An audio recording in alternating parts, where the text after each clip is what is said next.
A 2-minute warning.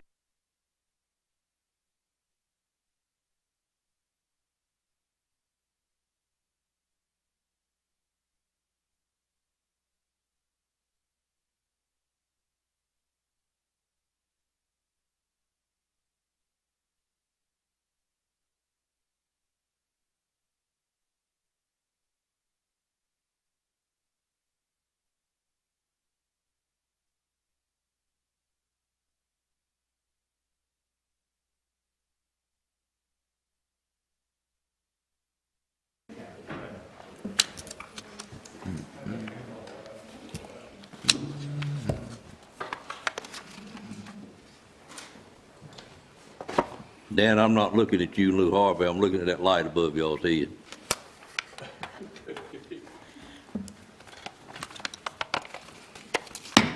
Good morning, everyone. Good morning.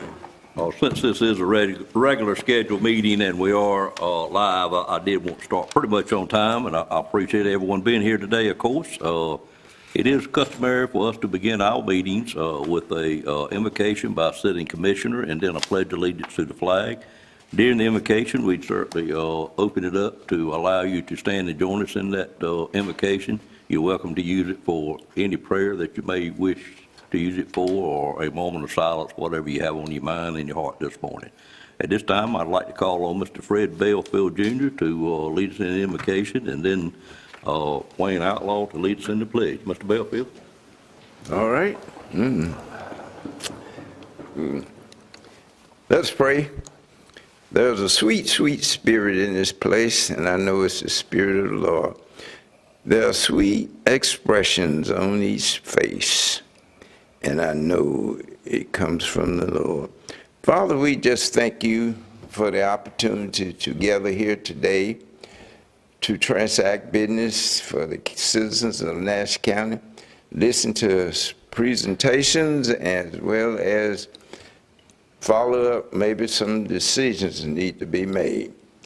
We pray that as we listen, that we humble ourselves and we ask for wisdom and knowledge and understanding of what is presented to us today. Bless us as we continue through this meeting. These blessings we ask in your name. Amen. Amen. Amen. Would you join us in the pledge to the flag? I pledge allegiance to the flag of the United States of America and to the republic for which it stands, one nation, under God, indivisible, with liberty and justice for all.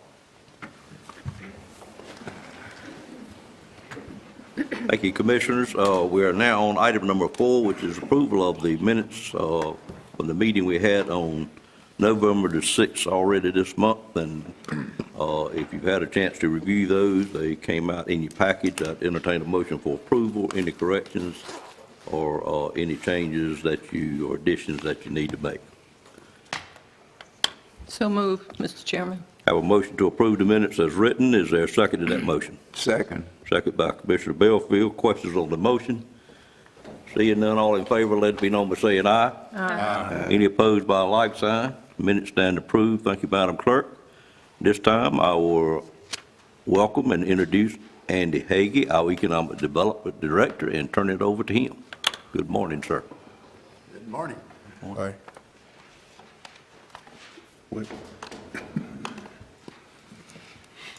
Yes, I would like to do some introductions and welcome our distinguished guests that we have here today in the audience. We've been working with this group for several months now, going through this Duke Energy Site Ratings program that they will be presenting to you today. And so rather than calling off the names, I think we could just go around the room and have everybody introduce themselves. I'll start. Susan Bells, Economic Development Manager. Hi, I'm Sarah White. I'm Principal and Vice President of Site Selection with Global Location Strategies. Hi everyone, I'm Cedric Colbert. I'm a consultant with Global Location Strategies. I'm Mary Lilly, your neighbor over in Williamston. I'm in Greenfield, and I'm also with him. Hey, I'm Jerry Emmons, Emmons Development Group, and we speak for the property owner. Lou Lewis, Maritime Service. I'm Donna Phillips, Senior Economic Development Manager for Duke Energy.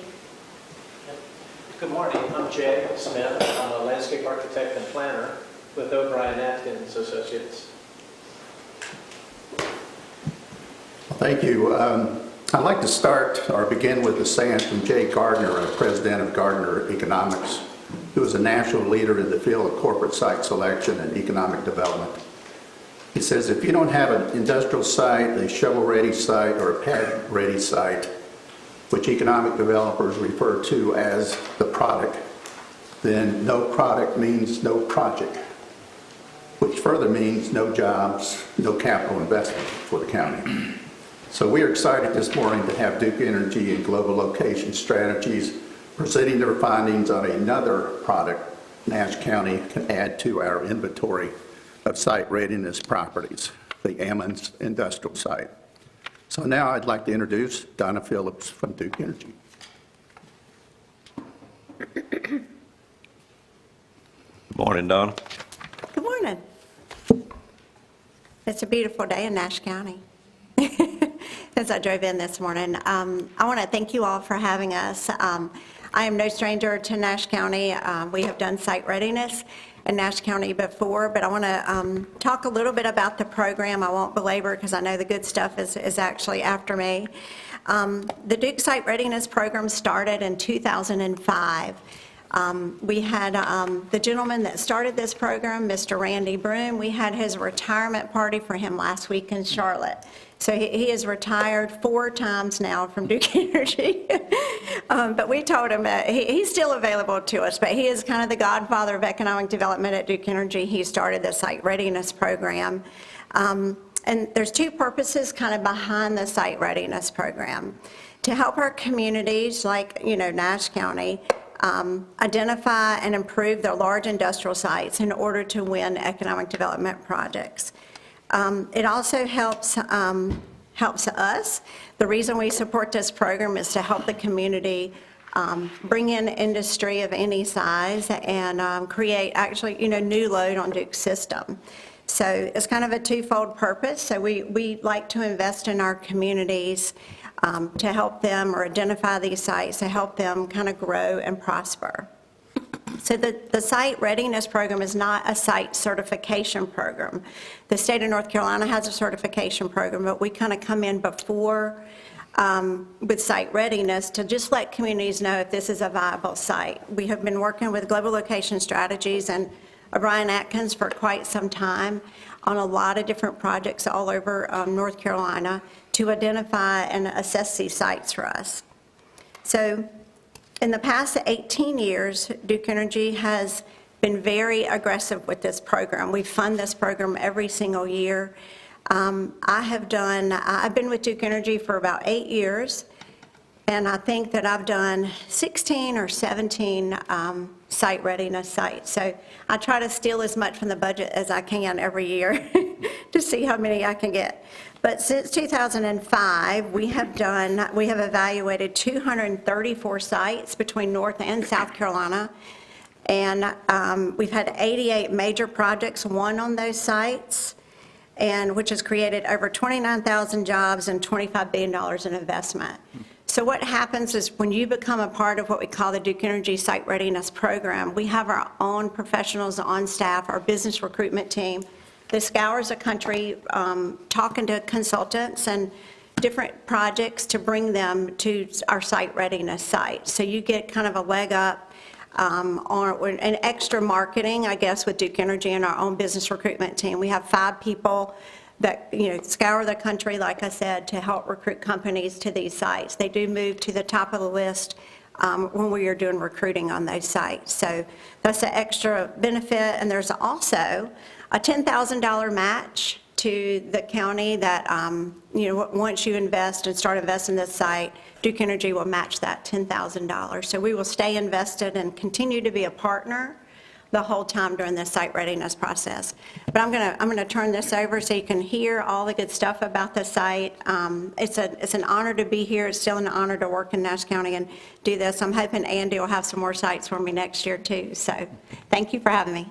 Thank you, ma'am.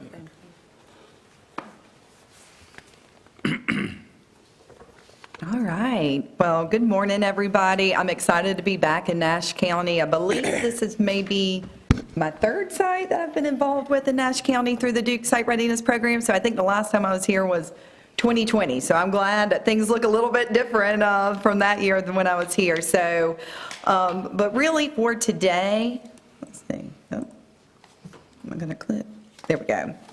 Some of the items we're going to talk about, I'll give you a little bit of background on our firm and why we love to partner with Duke Energy on this program, a little refresh on the site selection process, just to get that background of why we evaluate the sites the way that we do on that, and talk about some of those trends. A lot of that you'll see is maybe tied to electricity, some of those different power needs, those things that we are seeing across our projects right now.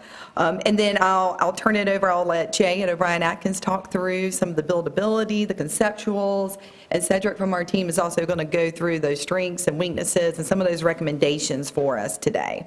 So a lot to cover, and I always recommend if there's any questions throughout, please feel free to stop me on that. But a little bit of background on Global Location Strategy. So we're a site selection consulting firm, and we basically help companies figure out where to locate their facilities. We're based in Greenville, South Carolina, so not too far down the road, even though I had a long drive yesterday, I felt like. But we do projects really all around the globe. And so we focus primarily on industrial, so you'll probably hear some of that come out in my discussions on that. But we really do projects all around. Some of those names you may recognize, some maybe less familiar widgets that are out there. But we've been around, our firm's been around in some form or fashion since the 1970s. So, but we really focus a lot on capital-intensive, process-intensive type projects.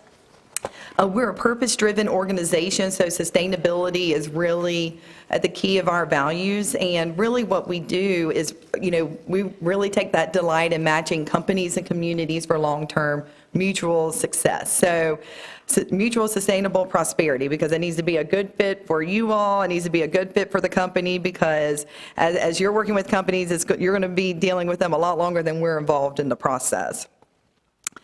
So in terms of the site selection process, I always say in order to be a site selection consultant, you have to have a funnel. But this really shows, it's that visual that shows that we're helping companies narrow down from a large selection of choices of where they could go and ultimately getting down to one location there. So the funnel at times can sometimes feel like a tornado. It could be a little crazy. And as a consultant, I have the bias that we have a process, a proven methodology to that, what can be chaos sometimes. So if you're dealing with a company that may be doing their own site selection directly, it may seem a little bit more squirrely and less of a process on that. But when you look at the layers in that funnel, those really match with our phases of our process with our clients, and each of those you can think of as a cut.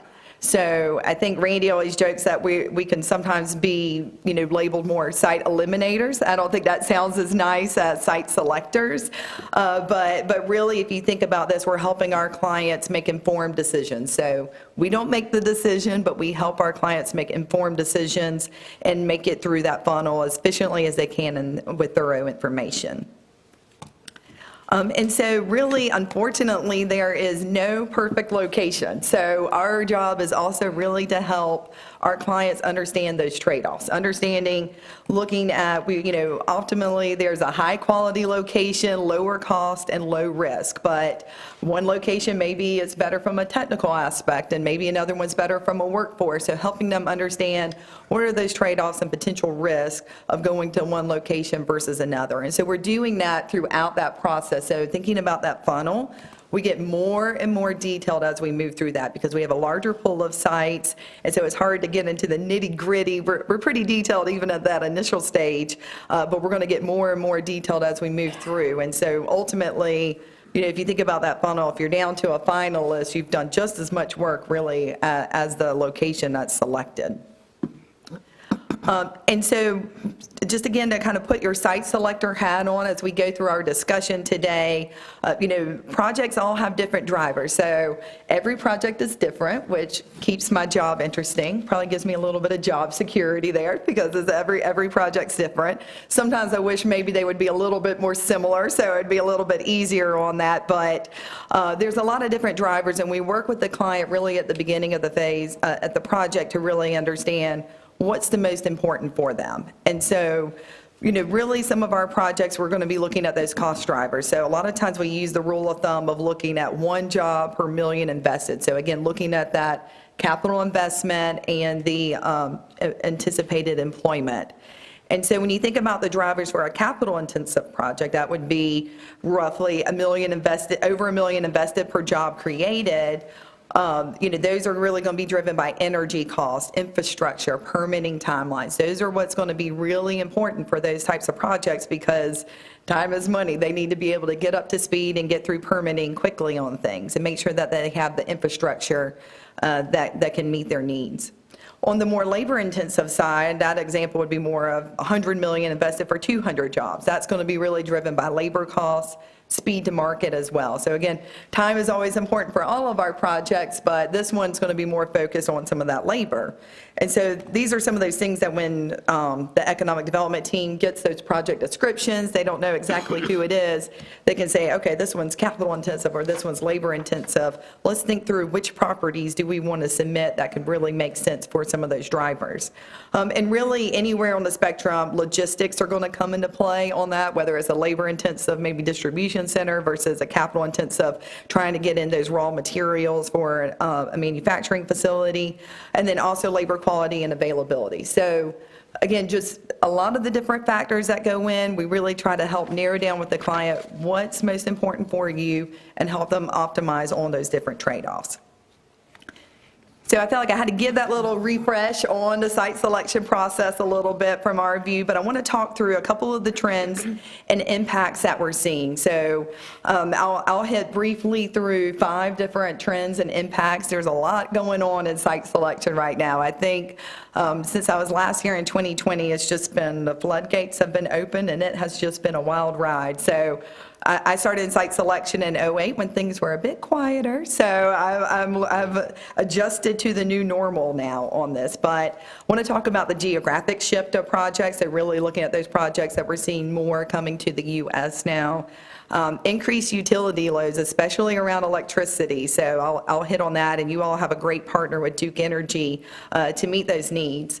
ESG, so a lot of the environmental, social, and governance requirements that we're seeing in projects. Supply chain, those impacts to our clients, and then the lack of product. So today's all about product development.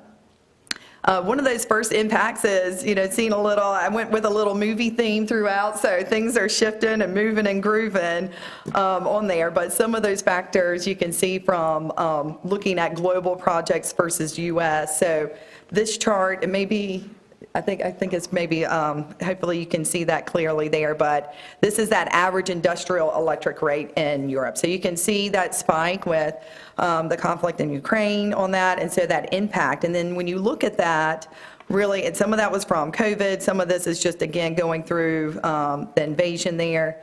And then when you look at the electric rates in the U.S., it's much more steady and stable on that. So it's a little bit higher, but it's more stable than Europe in that case. And so, again, this is just one example to show some of these things from the geopolitics, the different energy prices around the globe, and how that's really impacting some of the shift to the U.S. on that. Also, this is an example of location-dependent operating costs, so just looking at some of those things, utility rates, transportation, some of these different placeholders, and in this example, you can see the U.S. is more in the middle so much there. So there are some that are, actually that bar chart is going much higher on some of those costs. So from it's more balanced labor, capital-intensive type project example, the U.S. shows up, well, more in the middle on that. From the electric side, too, on these global industrial rates, you can see the U.S. with that orange bar chart there, that not near as high as some of our European partners on there. So again, but then if you look at some of those lower cost locations, some of those have some different geopolitical issues and things that are going on that may question some of the stability on things. Similar with the natural gas as well. So all of this is just to show that there's a lot of our projects, going back to those capital intensive projects, a cents per kilowatt hour can really make or break a project and things. And so looking at energy costs are very key to a lot of, especially industrial projects out there.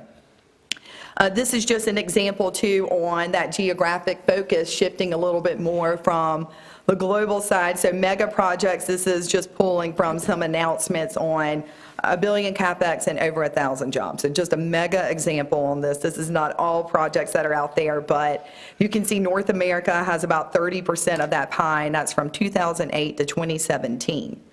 And when you look at it from 2018 to 2022, North America has a lot bigger piece of the pie there. So again, a lot of this is shifting from the energy prices, all of those things are bringing things back to North America. And so we're also seeing an uptick in Canada and Mexico as well for project options. So again, shifting more from Asia and some of the other locations. In Canada, a lot of that attraction is the hydro power, so folding into that ESG perspective on that. It takes a little bit longer to get through some things on those approval timelines.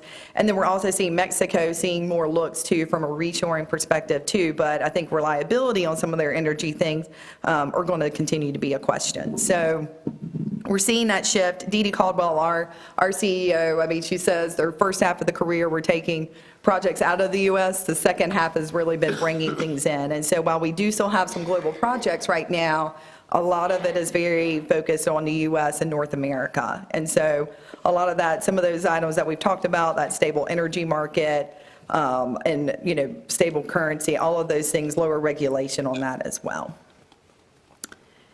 So the next impact I want to talk about that I've really seen in the past few years is really this increased load requirements. So I had to put a little Christmas vacation in there knowing that that's coming up. It's almost that season. I always think of this scene of the movie. But our projects, we're seeing a wide diversity in the types of projects that we're working. But one trend that we're seeing is that their demands for utilities, particularly around electricity, have really become more intensive. And so I think people see these mega projects being announced, but even smaller projects that aren't 1,000 jobs, I mean, they've got pretty intense electrical needs on that. So we're seeing a wide diversity of types of projects out there. But when we looked at, you know, our recent GLS project, so this is just our firm, so we're just a sampling of what's out there. Basically, we have everything from a megawatt to a gigawatt, which, I don't know, Donna, is that like a power plant or two? I mean, it's a lot. And so it's been interesting to see that. I used to measure projects and I felt like capital investment, jobs, and now I measure them in megawatts because this is just that trend. And we're seeing that really across, we're hearing that from our peers as well. So I'm in the Site Selectors Guild, and energy and all of this is really that trend and that impact that we're seeing, and that, you know, we share that we hear all of this, and reliability and all of those are coming into play.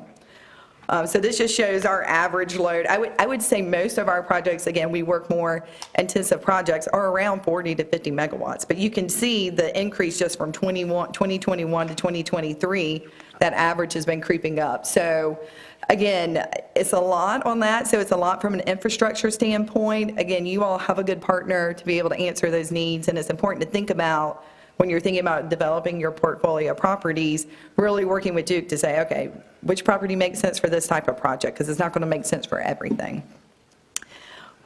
The other impact I wanted to mention was ESG, and I'll probably focus more on the E. So this is the notebook. It is, what do you want? Because we are going through that with our clients. What do you want? And they are having a hard time figuring out what do they want from renewable energy, green energy, low carbon, carbon neutral, all of these different things. They want this picture perfect world, and it's very hard to be able to provide that. And a lot of that's being driven by the federal incentives and things right now. So the IRA, a lot of those projects are having some of those funding mechanisms have some of those requirements, and so we're seeing that uptick.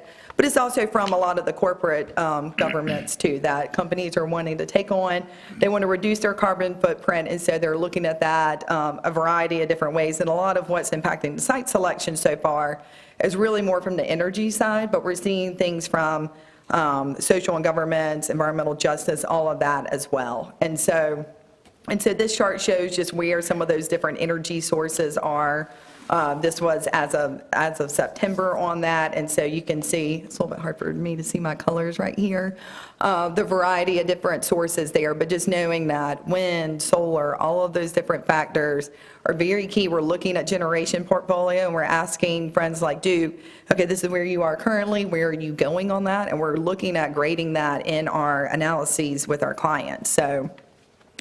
And so we're seeing the increase in those low carbon projects. So our company worked with small modular reactor, so it's been interesting. So we have the clients that have these needs, but we're also seeing types of projects that are coming out of this. I worked a blue ammonia project. We've worked some green hydrogen. I didn't know there was a whole rainbow of hydrogen out there in energy. And so, but it all goes to what type of energy is going into that, is carbon captured, all of that. So it's very interesting from the project needs and those requirements, but then there's whole new projects spurring off of this too as well, with this trend towards reducing the carbon footprint. And so I think one thing to keep in mind is when you're working with clients that some have very well-established goals while others seem to be making it up along the way. So I feel like we'll have a meeting with somebody and they say we need 100% green, and then they realize, okay, maybe we need to back that down to low carbon is fine. We're okay with nuclear. And so really trying to see what is that definition on that. And so I think a lot of people, I felt a few years ago it was we want 100% green. We still have some of those clients, but they're backing up to see what is going to be that solution, what is that ramp up, and maybe they can get greener as the projects move along. All right, so supply chain. I have a hard time at the beginning of projects setting expectations for our clients on their timeline. So sometimes we can say that you have an aggressive timeline, and that's my nice way of saying, okay, I don't know if that's really going to happen. So due to construction timelines, this is just a snapshot of just showing that, the increase in construction timelines from materials. We all saw that from the pandemic. I think some things, I'm not sure what the item is right now, but there always seems to be something with that longer lead time. And so most of our clients are usually, they have to go through some permitting and things, so they're building that into their timeline. I think people are adjusting, but it's still impacting the site selection process. And then also on the electric infrastructure, so transformers have been a lag in the supply chain, and so it's been, again, we're having that in conjunction with those higher electric requirements that people are having. And so we're having to have that reality check with them that, no, you can't have X amount of megawatts in 24 hours due to supply chain. And so we're having to have those conversations with them, really help them understand what is a reasonable timeline. We're still going to push for aggressive timelines, but having to set the realistic stage on that. And so it's always been aggressive. Everybody always wants a site yesterday, but I think they are coming to terms with some of these realities that they have from supply chain on that. And so it used to be that air permit was that critical path a lot of times for our more intensive projects. Now a lot of times it's waiting on some of the infrastructure things and things for construction. So it's been interesting. I think some clients get it, some still expect us to snap our fingers and they just magically appear. So I'm sure that when people see clients, when Andy's team sees an RFI come in and see an aggressive timeline, say, let's see how we're going to make this happen or not on that. And then lastly, I really want to talk through product development. So Dee Dee always loves this one, that if you build it, they will come, because she always says if you don't build it, then they won't come. So you at least know that on that perspective. And this just shows a little bit of a snapshot. This was a survey of the Site Selectors Guild, and so it was really, again, that hits on those project schedules being delayed due to the good industrial sites. Having sites were more important than workforce there for a while that we were looking at. And so we're also seeing more and more states and communities invest more into site readiness programs as well. So it's been really the battle. I feel like that if we can find a site that meets our technical needs, then we're trying to figure out the rest of the things. So again, understanding those trade-offs. You can have a great community, a great workforce, but if you don't have that dirt or building for an actual prospect to go on at the end of the day, all those other great things can't really come to fruition. So very important on the product development side to think about diversification of your types of properties. I was really excited to see that this one today has rail, so that's always something that I say, try to preserve that rail. It's really almost like oceanfront property, so you want to make sure that you can preserve the portion at least of that for a rail user. So you think about that diversification, it can be in acreages, it can be in proximity to infrastructure, highway infrastructure, rail, all of those different factors on that. And so we're seeing people that they realize there are some gaps, that if there's a request for information that says 200 acres and they only have 100 acres, you can't even throw your hat into the mix on things. And so we're seeing that uptick in identifying properties and then just again continuing that site readiness, because we're having to get a little bit more creative when it comes to sites out there now, because the low-hanging fruit is basically pretty much gone now with just the activity that has been happening across the spectrum the past few years. It's just been a wild ride, and so those easy sites are gone, and so it's going to take some investment, some forward thinking to really get those properties to be something more than just dirt there. So that's what we need, sites. We don't just need dirt on that. So really going to what Andy was saying there at the beginning. So programs like this, the Duke Energy Site Readiness Program, so critical for getting those first steps and keeping the momentum going on properties there. So is there any questions about, I know I ran through a lot from, or if it's better to hold questions to the end, I'm sorry, is that better to, either way on that, but we'll get into the site analysis in a minute, but just from general site selection process trends that I'm seeing. I think, Ms. White, if we have any questions for you, it'd be appropriate time if anybody has a question. Mr. Belfield? Yes, I was just listening. Why the rates are different for different geographic sites? Well, it seemed like to me that the units that are used, the costs ought to be the same to your clients. Why are they different? Well, some places, I know sometimes you have to upgrade your equipment and stuff like that, and you might go to the Utility Commission to get approval to do that. And I think Duke has done that and got approval. But I'm looking at, it seems like to me, I know industrial sites are going to use more units, but why they have to pay more than maybe home users or small businesses. Yeah. Well, the units are definitely using more units on that. That's correct. So the volume is larger. So when you think back to those cost drivers of the project, sometimes I'll have a project that's more labor intensive that the electric rate really isn't going to move the needle that much for them in their overall financial pro forma. But for some that are very intensive on the electric side, but maybe the other factors aren't as important, that's where those rate differences really come into play. And then this might be more of a Duke question on that. So Donna, let me know if I'm misspeaking on this, because I am not the electric utility provider, but I think a lot of different factors go into those rates. It's going to be the generation that's available for that provider, the different infrastructure. I think there's things from like the company-wide, but then there's also probably local infrastructure as well for those upgrades and things. And so it can get very specific on that. And I could go into a whole open of deregulated states and regulated, and that's a whole other can of worms that I won't get into. But it's going to be different from the different providers and different areas, I guess, within their territories too, depending on the infrastructure and generation and what are they, we're seeing investments into renewables, and that's a requirement that a lot of, communities and companies want to. So I think it's that investment, and then also maybe aging infrastructure and things as well. So what else am I? The biggest one is Load factor. So that's what, so there's an overall kind of general rate difference across maybe different utilities, but for each project, it's going to depend on their particular electricity profile. And so if there's, I would say a Duke probably prefers somebody that's a good steady load, that's going to have a higher load factor versus something that's going to spike. And so their electric's going to go, it's going to strain the system, those type things. So they may have to pay a little bit more of a premium based on their electric profile on that as well. So there's the utility, and then there's things that are specific to the project as well. Other questions? All right.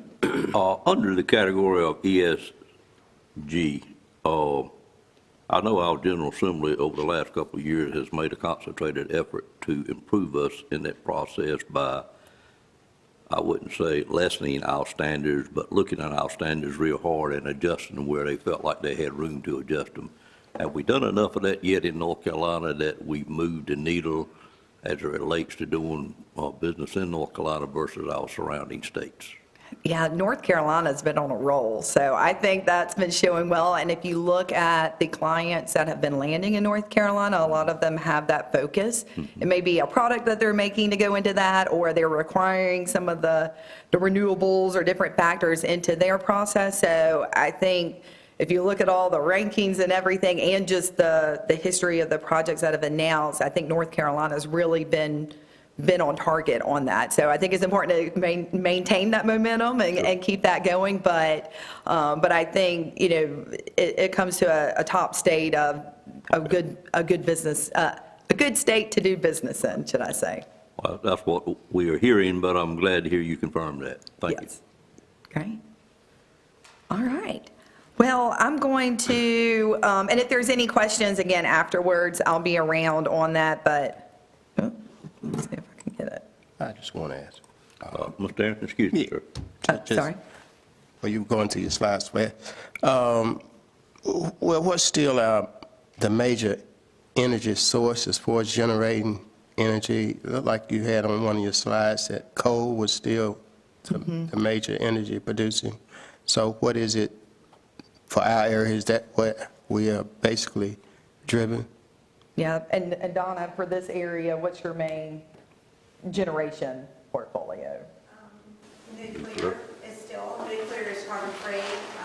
It's Okay. across the whole state, so there's nuclear, natural gas. We're phasing out coal, so we're closing the coal plant, so it's mostly nuclear, natural gas, wind, solar, those types. We're actually doing research on hydro, lots of different, it's just a general mix, but a majority, about 45% is nuclear.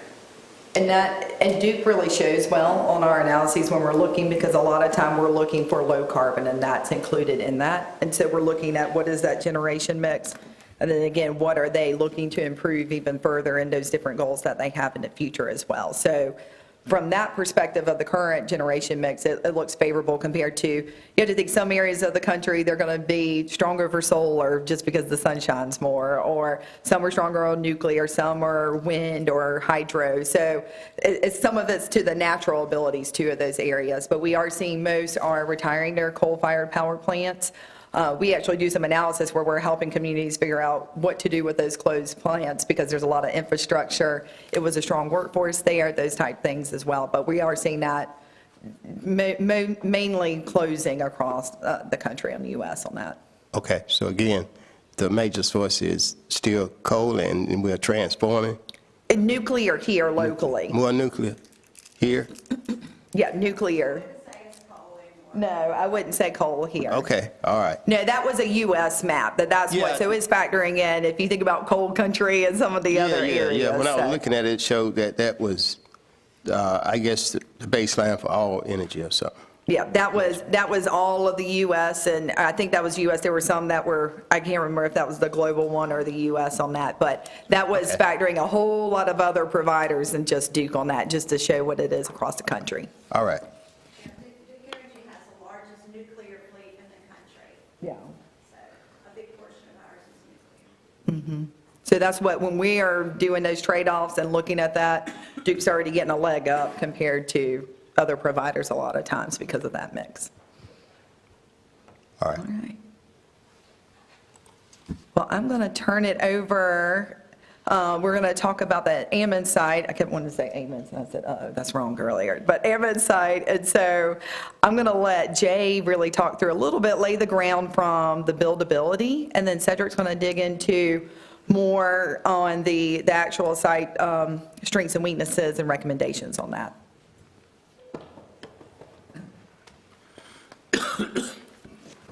Thank you, Sarah. Good morning. Good morning, sir. morning. My name's Jay Smith. I'm a landscape architect and planner with O'Brien Atkins Associates. And while Sarah was talking to you about a lot of global issues and bringing it into the region, we'll take the focus knob even tighter and look specifically at the Ammon site. And that's what I do. As I've assisted Duke Energy over now a number of years, kicking the tires on sites, as we say, feeling the pulse, understanding what's possible. What we do is we explore what is the potential. We don't come up with final designs, but we try to understand what is the capacity, the ability of the site, and we'll illustrate that in some conceptual plans, and I can share those with you today. Along the way, if you have any questions, don't hesitate to ask me. Okay. The first slide is one thing we'd like to do is to think about what are, let me start with, the total site is 587 acres. Okay, that's a big site. That's a good-sized site. Those are big shoulders, 587 acres. This specific site, though, has a good deal of land that is not buildable. And I'll tell you what I mean by that, is it might be in a floodplain, or it might have streams and stream buffers, things that from a regulatory standpoint, it's fairly challenging to build in them. And so we don't look to that area of land to accomplish development. We discount it, we take it away. So after we have 587 acres and we go through what we call as our buildability analysis, we come up with 267 buildable acres. And that's important, and that's still a good-sized site. 267 acres of buildable land.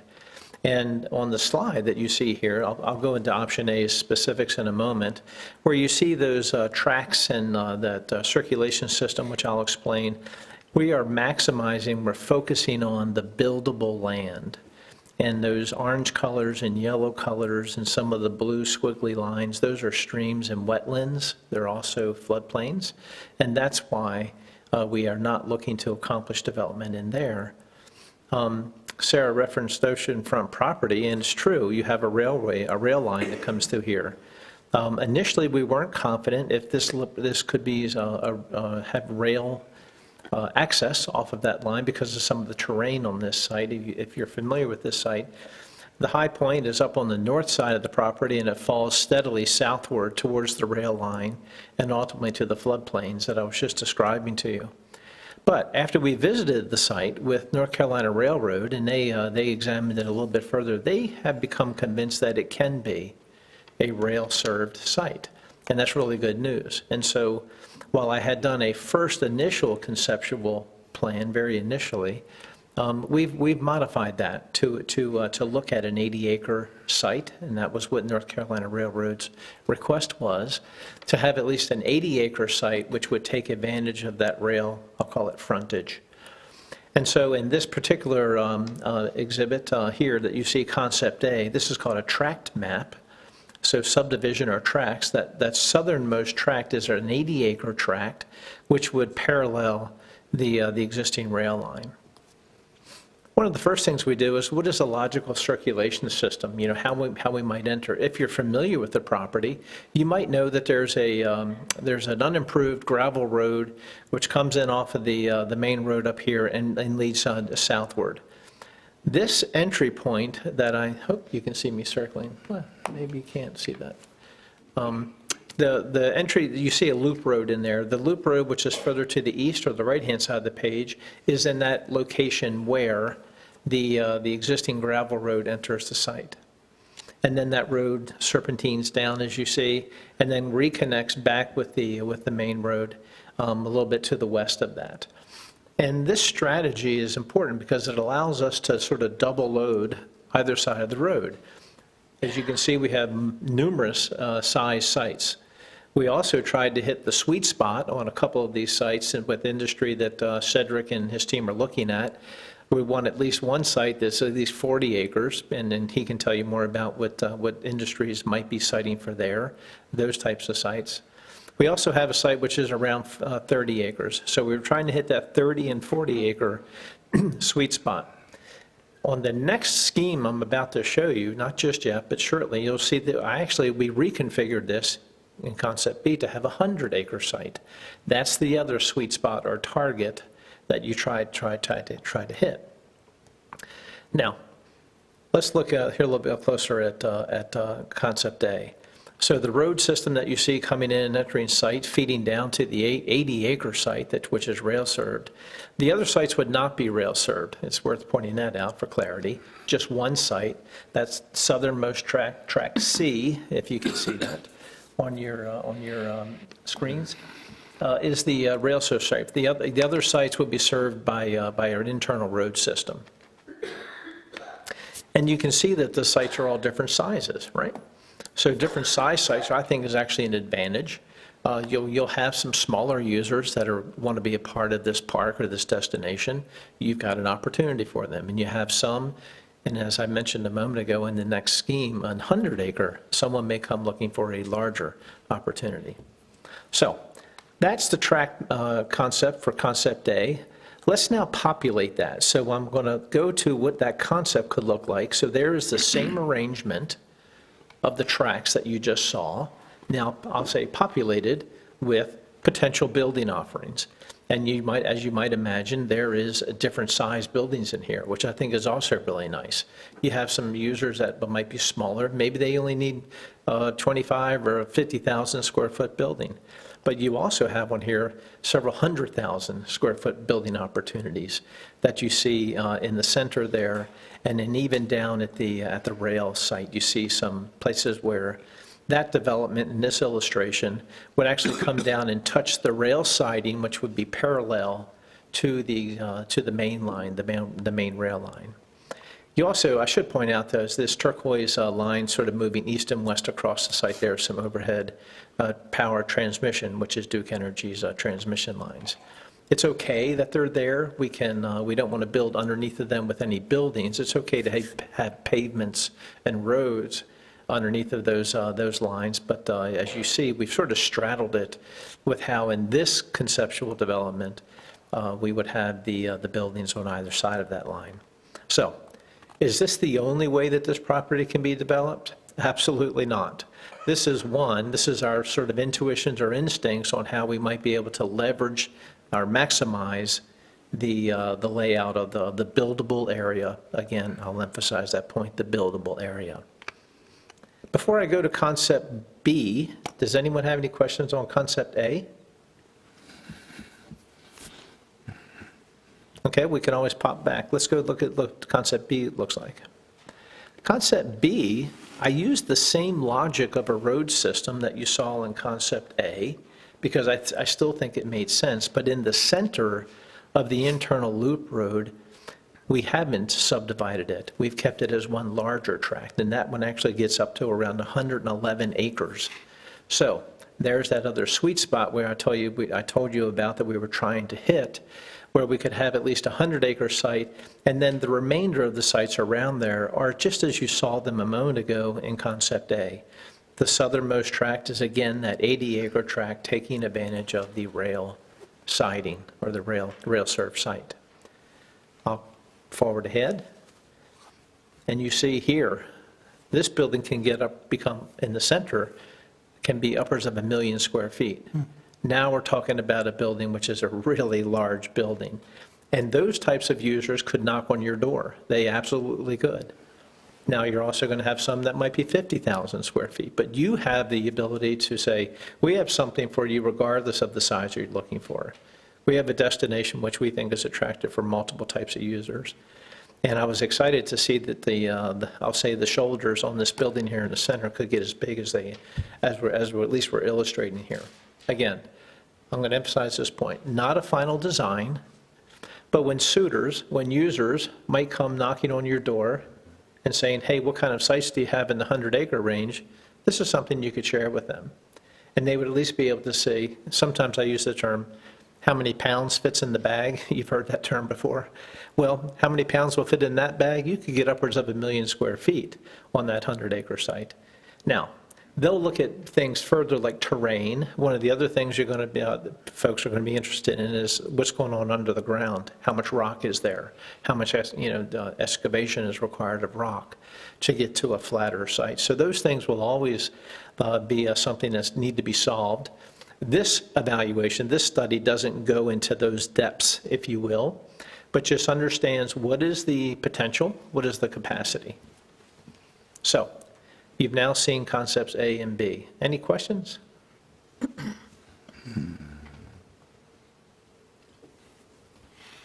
Well, we certainly can come back if we have any. I think at this time I'm going to turn it over to Cedric. Okay. Yep. Thank you, Jay. Good morning. Morning. I know I introduced myself before, but again, my name's Cedric Colbert. I'm a consultant with Sarah's group at Global Location Strategies. Prior to being here, I worked for the state of Alabama at their Department of Commerce, recruiting industry to the state there, and have several years of experience evaluating sites across that state, as well as in my new role here at GLS.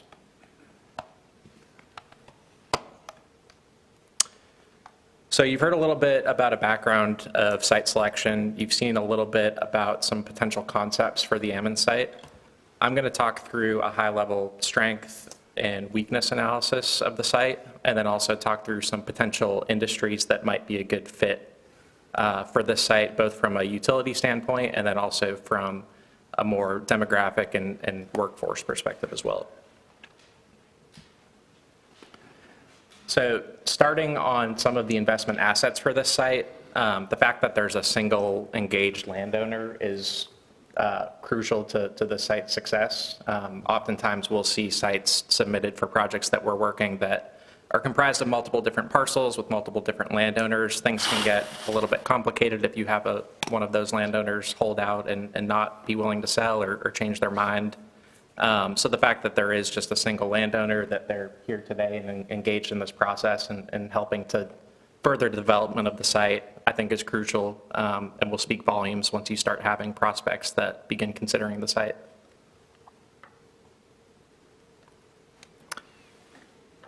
You benefit tremendously from the demographics and the workforce characteristics of the region. This map here shows a 45-minute drive time from the site. And so you can see how far out that drive time stretches. As Sarah mentioned, we work a lot of manufacturing projects, and we see that 45 minutes is typically that sweet spot of a range that employees are willing to drive for a good job. And so you can see here where those areas are that you could potentially be pulling employees from specific to the site. So within that dot or that star, you have a population of over 1.5 million people. The prime age labor force participation rate, so that's people who are aged 25 to 44, is higher than the North Carolina average, which is also higher than the national average. So for this region, it's about 84.9%. And then educational attainment rates are also higher than the North Carolina average and the national average within this region, specifically for folks with bachelor's degrees or higher.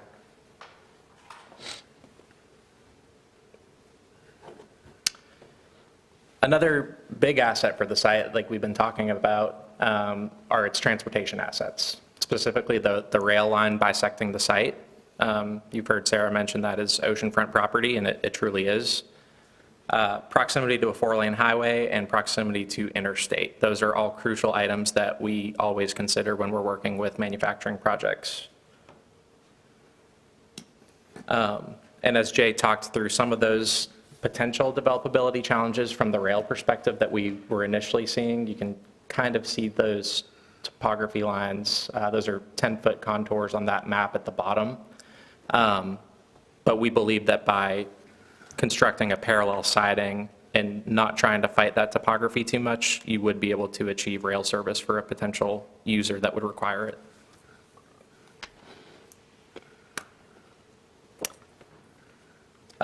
And then another asset is the utility infrastructure at the site, specifically the electric infrastructure. I would say this even if Duke were not in the room today.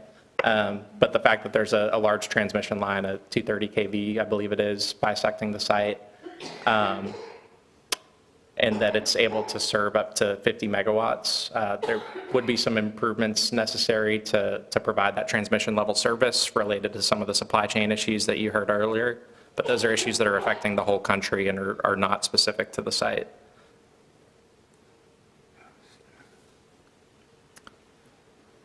Before we move on to the limitations, are there any questions about the site's overall assets?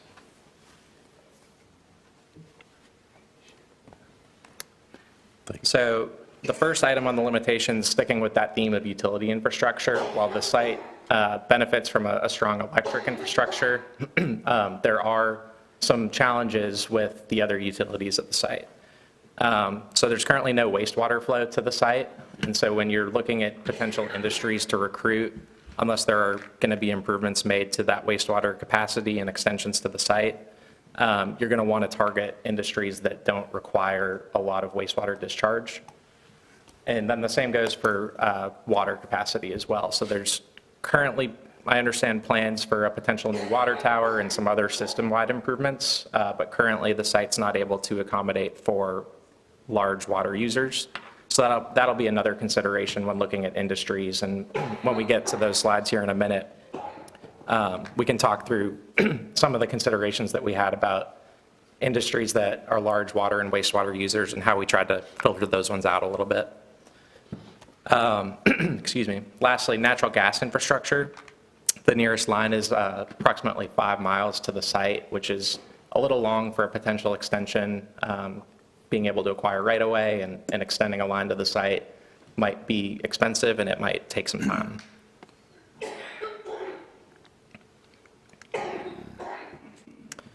You already heard Jay talk about this, but the developability limitations specifically for the eastern portion of the site, east of the rail line.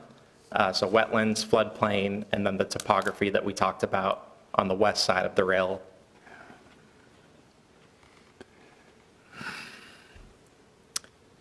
And then finally, lack of due diligence on the site. So there has been a wetlands delineation that's been completed, but there's not yet been a phase 1 environmental report, a geotechnical report, a threatened and endangered species, or a cultural and historical resources. Those are all items that we, when we're working with industrial clients, like to review ahead of making any sort of site selection decision, just to make sure that all of our bases are covered, we know what we're getting into. If there is an issue, we'd rather know about it than have a potential unknown issue and not have that documented. So these are all items that would vastly improve the site's overall competitiveness and minimize that risk in the site selection decision. I know that Sarah talked about those 3 key decision-making factors in the site selection process: quality, cost, and risk. So this is an item that you can very easily, just with some upfront investment, address that risk factor for the site and minimize those risks as much as possible.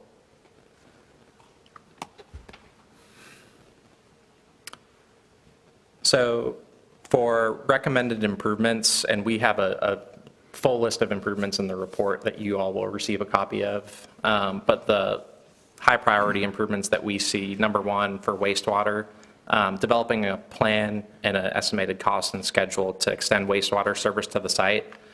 Even if you can't do that proactively, just having a well-documented and thought-out plan that you can provide to prospects will go a long way in helping them understand that these are conversations you guys have already had. You're aware that it's an issue and you have a potential solution for the right user. Same thing with the water improvements for the water infrastructure, as well as the natural gas improvements. For the rail improvements at the site, specifically what it would take to construct that parallel siding, developing a formal conceptual plan for that parallel siding, so maybe working with the rail provider or an engineering partner to see what exactly that could look like. That would allow you to get an idea for the estimated cost and schedule for what that would take as well. Typically, when we issue those requests for information to economic developers, that's always something that we ask. If the infrastructure is not there today, how much will it cost to get it there? How long will that take? So just being able to have those answers readily available will go a long way in improving the overall competitiveness of the site. And then finally, like I mentioned, due diligence, completing all of the due diligence studies, particularly the Phase 1 environmental and geotechnical. Like Jay mentioned, understanding what is going on beneath the dirt, how much dirt will need to be moved in order to fully grade the site and make it flat and developable. That geotechnical study would allow you guys to have those answers and be prepared to answer those when companies come knocking. Any questions about the strengths, weaknesses, or recommendations? Yep. Mr. Belfield? Those limitations and recommendations can be very, very expensive. Yes. If you are a good distance from the gas, wastewater, all those, why would you try to develop that site So the with site. those limitations? Yeah, absolutely. And so we are appreciative of the fact that some of those improvements are very costly. And you'll see when we get to the industry analysis, when we looked at potential industries that might be interested in the site and might be a good fit for it, we tried to ensure that we were looking at industries that didn't have huge requirements for each of those utilities. So they would be more attainable prospects for this site in particular to achieve. But even if the improvements are not able to be made proactively, sometimes if the right project were to come along, they may help with some of that assistance, or it may justify the assistance to extend those utilities to the site. And so having just that plan documented of how long it would take if you were to do it and what the cost would be, like I said, minimizes that risk to the client of it's better to know how much and how long than to not know at the end of the day. Looking at, I was just going to add one thing too. If you think about what I mentioned earlier about those trade-offs, so you never know if maybe you are close to a logistical center for that project and you're a really great spot from that perspective.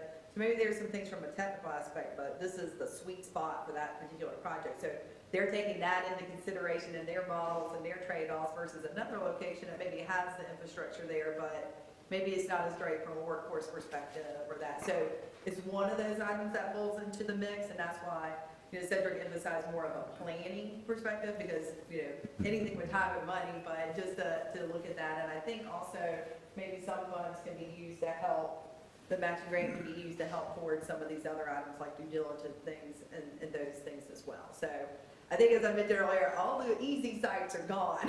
So now it's time they're a little bit hairier out there. well, if you're more than 5 miles from the resources here, as you recommend, it's going to be real costly. Well, I think that's more of a feasibility to see if that, I think you would really pursue gas projects. So not every project requires natural gas. Water and wastewater I would put more as a priority, because those are more necessities across various industries. But I think it's more of a gas, that's probably lower priority, but kind of think through, is it even feasible? How many right-of-ways? And more to have that answer. Yes, it is a gas served site, or no, is really not at all. So. All right, that site that's missing these 5 recommendations here, couldn't you still use that site for some, maybe not the larger industries, but some smaller ones that wouldn't require gas and I know natural gas, rail, that's right, and rail, those two. Yeah, absolutely. And we'll get to the industries here in a second, but when we looked at those, which were just a sample of potential industries, we tried to consider those that are not heavy utility users for each of those items. Water, wastewater, to some degree, you'll need for sanitary purposes at least. But the natural gas, as you mentioned, maybe not be as high of a priority. Some clients might consider like propane for heating the building rather than natural gas. And so you probably wouldn't be pursuing industries that are using natural gas as part of their process. But maybe if they had natural gas use in mind just for heating the building, then you could maybe recommend using propane instead, or something else. So again, really just understanding the feasibility of it to be able to provide that answer to them. If they want to further pursue it, even if it's going to be timely and expensive, because the site works out for them from a logistics standpoint or from some other standpoint, then at least they know what it would take to achieve that level of service. I think the beautiful thing about this particular site is we've only got gas as the outlying area that you don't have reasonably close by. And then if you double down and put the rail factor in there and then put the transmission line across the property itself, it really balances out. So overall, it is a great site to look at for industrial use. And the gas, certainly it is 5 miles away, but in Nash County, we were kind of used to dealing with that, and we certainly can work around that. Yeah, absolutely. Yeah, and like I said, just developing the plan and knowing for that what-if scenario for when someone asks about it would definitely go a long way, because there are going to be lots of sites that don't know what it would take to achieve that service. So if you're able to provide that answer, that will show them that you all have done your homework, you're prepared, and have the answers to their questions. If I might. Sure. Mr. Belfield, you're asking why this site, and from our perspective, we're excited about it because the state of North Carolina maintains a list of industrial sites throughout the state that usually has from 4,000 to 6,000 pieces of property on. And the last time I checked, which was a couple of months ago, there were only 23 rail served sites listed. So it gives you a huge advantage, even if it may be expensive. If this is a site, and you add on top of that the major electrical distribution, and you put an X marks the spot for certain types of companies. And, that reminds me of another thing I didn't add up. So rail from the logistics of moving goods, but we're also seeing an uptick in rail from lowering the carbon footprint, taking trucks off the road. So it's going to fold into that story as well. So we're seeing that more. So I think there's the combination of that, the power and everything. So again, I'm not surprised by that small number of rail served sites, because I've been looking a lot. So you see the same ones again, and, so I think that is a very key asset. And, the thing too to think about that, and Cedric will hit on this on the industry too, that this is the snapshot of the site today. So you do some of these recommendations, you're going to get some more points in our models and everything. So there could have been discussions even since we were there for the last visit. So just remember, it's just a snapshot, and things can continually to improve as well. Other comments? Cedric, you go ahead, Mr. Aaron. I'll come behind you. Go ahead. Okay. Well, along with your recommendation, yes, the development of the infrastructure and the period of time that could be completed, and with the industry that we're looking at still be viable by the time it's completed. So we have a whole lot of factors that goes into a whole lot of investment that either I think you have to know exactly the type of industry that you intend to attract.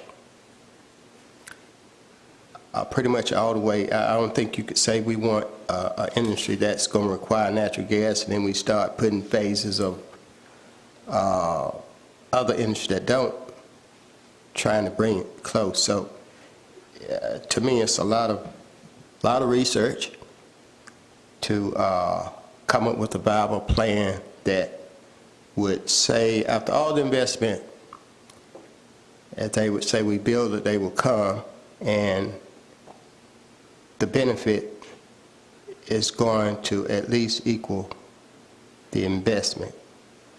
So, yes, I guess it's all sites, and well, this particular site, because of, yes, the distance between natural gas lines, and that's number one to me, to a certain degree.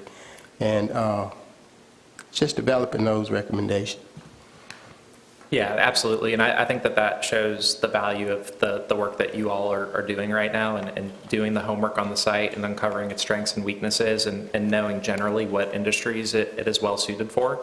And then you can tailor your investments into the site based on those targeted industries. So I'll show in a minute one of those targeted industries, or one of the industries that we reviewed is machinery manufacturing. They operate on very quick timelines. Speed to market is important for them. They're low natural gas users. They could probably use propane to heat their buildings. And so this due diligence recommendation in particular would be very important to them to allow for that speed to market so that they know that the site that they're locating on has been well documented, it's well characterized, they know any potential risks that exist, and it will help them in their overall speed to market.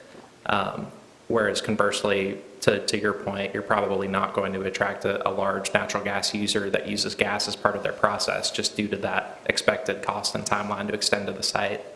So overall, I think that the work that you all are doing right now and have been doing on this site and others in the area will be tremendously helpful as you're going out and recruiting those industries. Does that answer the question? Halfway. Okay. Okay. All right. Would you go back to the education level slide again, if you could? I want to point out one thing there that surprised me a little bit. Sure.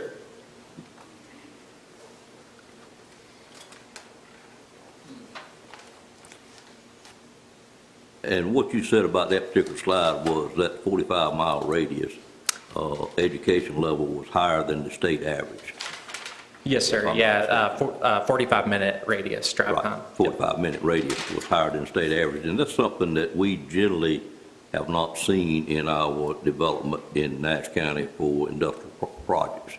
And I guess the difference is the fact that it slid so far to the southern part, western part of the county, that it has changed that dramatically. And I just thought it was worth pointing out to the board that that would be a big item that would help us in recruiting the industries, is the fact that it is that high in that particular part of the county, which leads to my second thing that I've got on my mind is how important it is the project that Mr. Boone is working on for us to continue to work on our sewer availability in that southern part of the county, because that education level goes up with it, which will certainly give us a lot more employees that would be able to perform work in a lot more industries that we can't maybe do in the other parts of our county.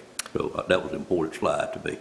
Yeah, absolutely. I think that this site in particular is a pretty unique asset for you all, just due to its proximity to Raleigh, and you can see it picks up even parts of Durham and Wake as well. So it's not surprising to me to hear you say that. I do expect that this site would be one of your best contenders for that sort of higher skill requirement for those types of jobs. Mm-hmm. Susan, I don't think we've looked at a site before that had that statement made about it, to my knowledge, about education level. We highlight that with our Middlesex Corporate Center Right, because you of do. its close proximity to Wake Sure. and Johnston, Mhm. but this one, I mean, it's the first parcel essentially into Nash Yep. County from But- Wake, so it's huge. Well, it's certainly going to be in that part of our county. Yeah, there's only 4 miles difference between this side. Right, in Middlesex. Mhm. Which also If you had- does not have. If you had that this study performed on the corporate center, you would be looking at the same one. Yeah. Yeah, and that's what we look at, drive times. Workforce doesn't stop at the county line, and so Yeah, that's we why hear that every time, is the drive time, I we're always understand looking that. at that. And so, one thing, if you think back to that site selection funnel, those earlier phases, we're looking at a lot of data. So we're not really necessarily boots on the ground yet to know about what programs you have. Mhm. So that's helping you make some of those cuts before all the other great things can come to play. Thank you. Hey, Something else, Mr. I was going to say, the workforce availability and the education level also depends on the type of industry that you're trying to draw in. Yes. As far as, like I said, what we are looking at. I mean, all that's good, but at the same time, you want to be able to draw the industry in that's going to attract those people. Yep. So if the industry that we have is requiring natural gas or it's a high-tech area, then those people are not going to be there. Yeah, and so the full report has many more data points than this. These were just some of the highlights from the workforce analysis that we did. And so in that full report, I believe we looked at like concentration of manufacturing employment within the same region, as well as some other data points that kind of shed more light on the fuller picture. Again, these are just some of the highlights today. But you're absolutely right that depending on the industry, the workforce situation could change.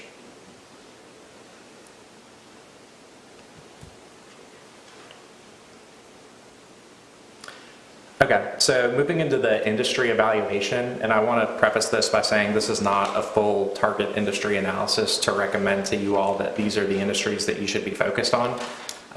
This is just a sampling of 3 industries that, based on the site's characteristics and based on some regional sort of macroeconomic analysis, we believe could be potential fits for the site. And they vary in their utility requirements and their acreage requirements, even their capital investment, whether they're labor intensive or capital intensive. So we believe they're a good sampling to show the site's overall suitability for a wide variety of industries.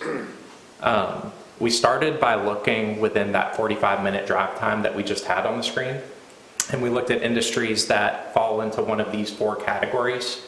So in that top right, you see the stars, which are industries that are strong and advancing. They're high in concentration already in the region, and they're continuing to grow.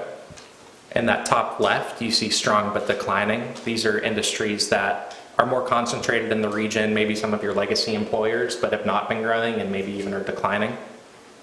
And then in that bottom left, you see weak and declining. So these are industries that do not have a strong presence here in the region and are declining.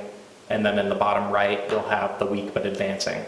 So these are your emerging industries. There's not a strong concentration here right now, but it is growing. And so keeping those quadrants in mind, this is how it looks for that 45-minute drive time from the site. And I hope that you all can see that okay. But you can see as far as the stars for highly concentrated in the region and growing, textile mills was really the only one, but they don't employ very many people. The size of each bubble here represents the number of employees within that 45-minute drive time. So really, if you look at those emerging industries, those to me are some of the more interesting ones. You can see that warehousing and storage has grown 106% between 2013 and 2023. So that is one that is an emerging industry for the region. And then you can also see machinery manufacturing, which I mentioned earlier, kind of on the left-hand side of that bottom right quadrant. That is also another emerging industry. Some of the mature industries, so maybe some of your legacy employers within that 45-minute drive time, you have computer and electronic product manufacturing, chemical manufacturing, beverage and tobacco, and then electrical equipment, appliance, and component manufacturing.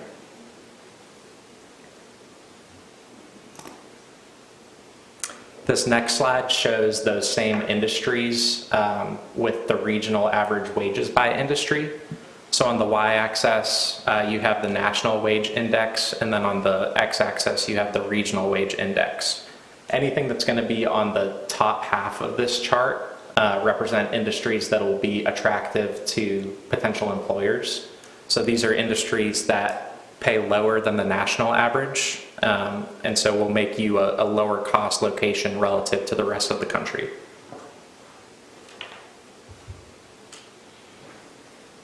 Then this next chart shows industries that would be attractive both to employers and employees within the region.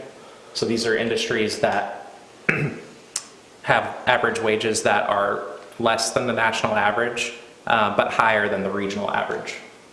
And so it's a win-win situation for both parties. And the reason why we look at these is because we recognize that you all are putting time and investment into this site, and your return on investment really is going to be jobs and the quality of those jobs. And ideally, you would like them to be higher paying if possible. And so we used both that first analysis of concentration in the region and then that wage analysis. And then finally, the site's characteristics, the fact that it's rail served, the fact that it's not a strong contender for natural gas intensive projects. And we decided to highlight these three industries. So the first is specialty chemical manufacturing. This would be your potential rail user. And I want to put a little disclaimer that this is not your traditional commodity chemical manufacturing project. This is more of that specialty, smaller scale, more, you could almost view it as more of like a white collar type job. It's really a higher skilled type industry. This might include like pharmaceutical manufacturing, chemical components that go into different electrical components, which we thought was interesting, especially given the region's high concentration of electrical components manufacturing. So that's what we decided to use as sort of that heavier use as far as utilities and for rail. Then we looked at machinery manufacturing. This could be a variety of different industries. It could include anything from like a small screw that goes into a component of an airplane to larger things like heating and cooling equipment. It's really a wide spectrum. But these industries within machinery manufacturing typically are smaller acreage requirements, not very intensive on utilities. They could be high electric users, but as far as water, wastewater, natural gas, all pretty low. For water and wastewater, they would normally just have sanitary requirements. And then for natural gas, as I said, they could potentially even heat the building using things like propane. And then finally, warehousing and storage. If you looked back at that wage analysis, the warehousing and storage wages are not as high as they are for either specialty chemical or machinery manufacturing. So from that standpoint, it was a little bit less attractive. However, you can't ignore the growth, 106%. And I know from conversations with Andy and Susan, it is a fast-growing industry in this region due to the proximity that you all have to the different interstate systems around here. And they also don't use a lot of utilities. Depending on the specific type of product that they're warehousing and storing, if it's a cold storage warehouse, that could require a lot of electricity. But as far as water, wastewater, and natural gas, they're typically not heavy users, which we thought made this a pretty attractive potential industry for this particular site.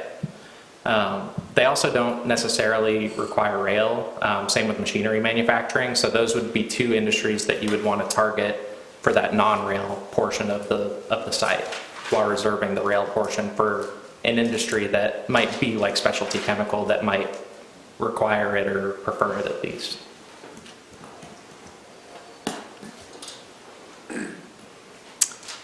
So after identifying those industries and going through those various analyses, we decided to look at the site's competitiveness for each of these projects based on typical project parameters. So at GLS, over our dozens and dozens of years of doing site selection, we have assembled these profiles of different industries that have the typical requirements within that industry. So from an acreage requirement, utilities requirement, logistics requirement, we've developed this portfolio of profiles that these industries typically require when they're making a site selection decision. And so we use those profiles to then judge the Ammons site for each of them. So you can see here that we have the specialty chemical industry up. And so any of these items that have one of those little green bubbles means that it would likely meet the criteria. If it's yellow, it would be sort of marginal. And then if it's red, it does not currently meet the criteria. Again, to Sarah's earlier point, this is all in the current state of the site. And I know there's a lot of text on this side, so I can kind of just run through it quickly, but it's important to note that the site would not pass a fatal flaw or a must screening today based on the current lack of water and wastewater capacity. While specialty chemical is not a huge water and wastewater user, it would require a little bit more than just sanitary.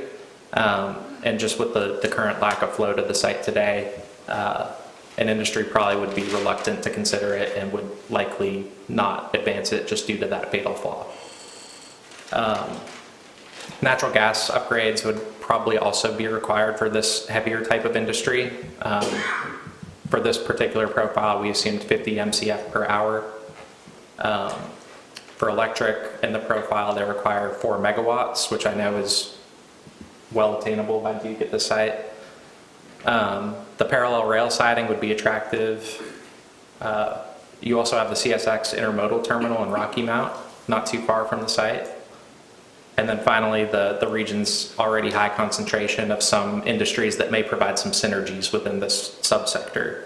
I mentioned computer and electronic product manufacturing, but then also healthcare and social assistance as well, if you want to look at it from more of that pharmaceutical angle. So currently, for this industry, we think the site would earn an overall rating of marginal, largely due to that lack of currently available natural gas. So next we have machinery manufacturing. As I mentioned, the acreage requirements for these are typically a little bit smaller. We're confident that the site could fit, honestly, several of these within the overall footprint. And it also has more attainable utility requirements. But because of those more attainable requirements, you'll have a larger pool of sites within any search region that could potentially fit the needs of these projects. So it's important to be able to demonstrate that your site is capable of meeting their speed to market requirements. If the machinery manufacturer required natural gas for their process, the site would be lacking in that, but as I mentioned, most of them would probably only require it for heating the building, in which case you could suggest propane as a potential suitable alternative. For utilities, they require up to a 5 megawatt load sometimes for electric, which is also well attainable. And then rail is not typically required for them, so again, you would want to target the non-rail served portion of the site. Overall, we think that the site is well suited for this type of manufacturing. And then finally, warehousing and storage. Depending on their specific requirements, it might not pass a fatal flaw screening, but again, a lot of them will probably only require sanitary use, in which case the site is more marginal for. There's no current flow today, but again, we know that you all have been studying that, and if you could demonstrate a plan to provide that, that would go a long way for them. Overall, we think the site is well suited for warehousing and storage. And so just recapping at a high level, the types of industries that this site is well suited for, we think that any projects that require or prefer rail access, if they prefer or require interstate and 4-lane highway proximity, and if they require proximity to manufacturing workforce, specifically some of that higher level type manufacturing workforce. And those are highlighted again here. I know we've harped on it quite a bit, but as you're targeting these various industries, just keeping in mind that you would want to target those that have lower requirements for water, wastewater, and natural gas as well. And so that's the end of our presentation. Again, I referenced the full report that has all of the details of each of these analyses. It has the details of the workforce analysis, so you'll be able to see each of the data points and how the region stacks up against North Carolina as a whole. But do you all have any additional questions at this point? Other questions? Seems like you did a great job. Thank you. Well, thank you. And again, we've appreciated working with you all and your economic development team. This is only my second time to Nash County, but I've really enjoyed working with all you guys.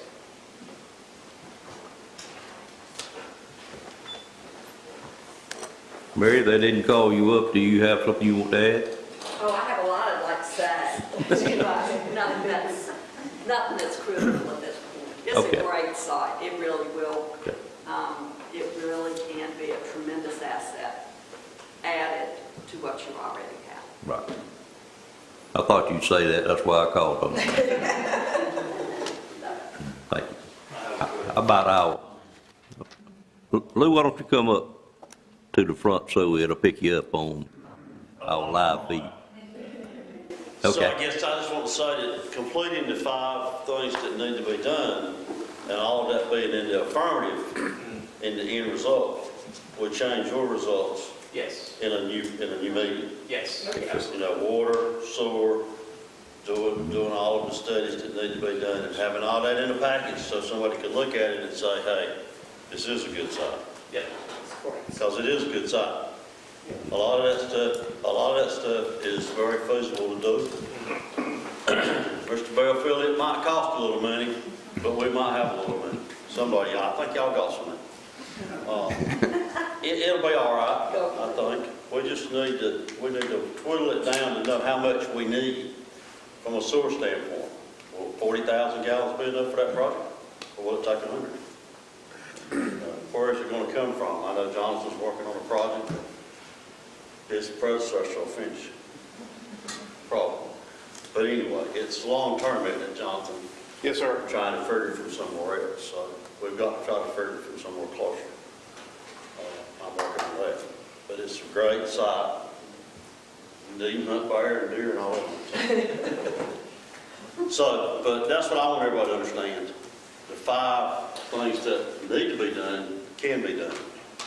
And it will definitely change what it looks like from their perspective. And he did a great job. Wonderful. Great job. And it opens up a lot more other industries and a lot more other things for the site. Yeah, absolutely. And talk to other industries that they show up, and they're not one of those 3, too. That is just a sampling to show how it could stack up. Oh, absolutely. Always We keep fully that in understand mind, that. so. Thank you, Lou Harvey. Our owner, did you wish to say anything, sir? Be glad to hear from you. I don't need to say much. Everyone here is a lot more qualified to speak on this than I am, But you're the property owner. we are. So we're committed to doing a good site in Nash County. I think the last year or so, Andy Hagee contacted us about 15 months ago, 18 months ago.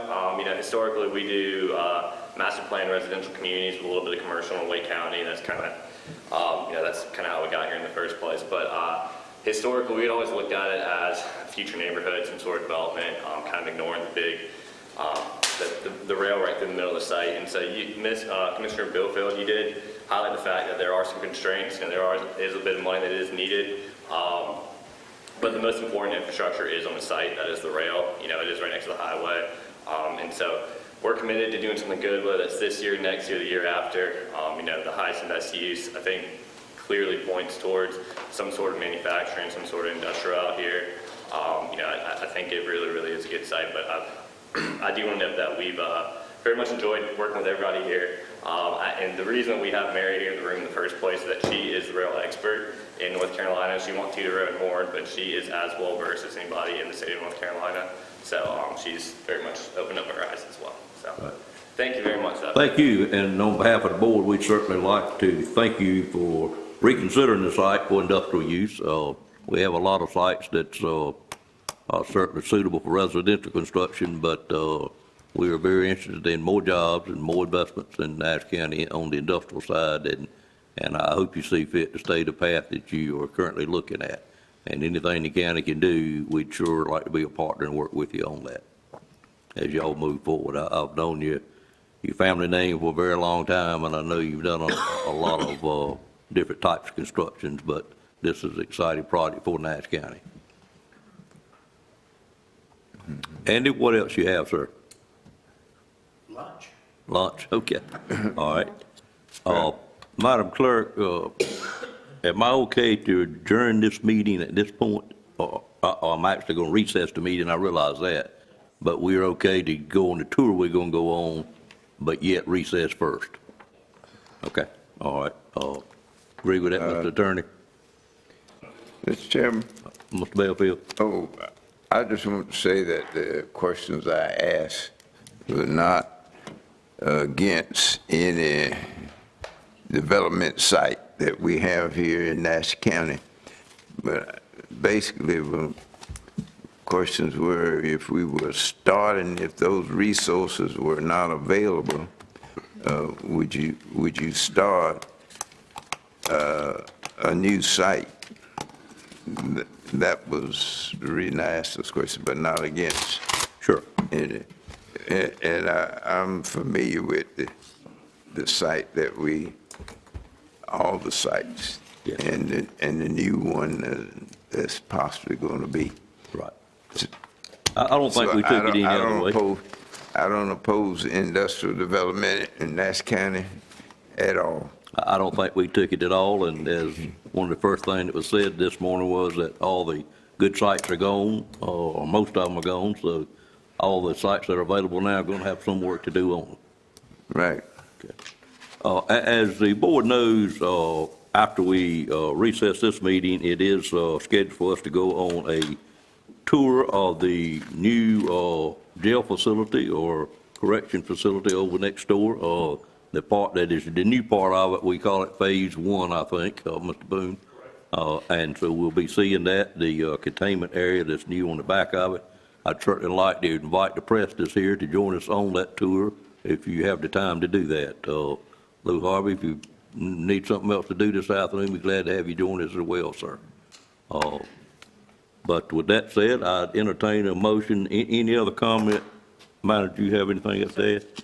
Any commissioner?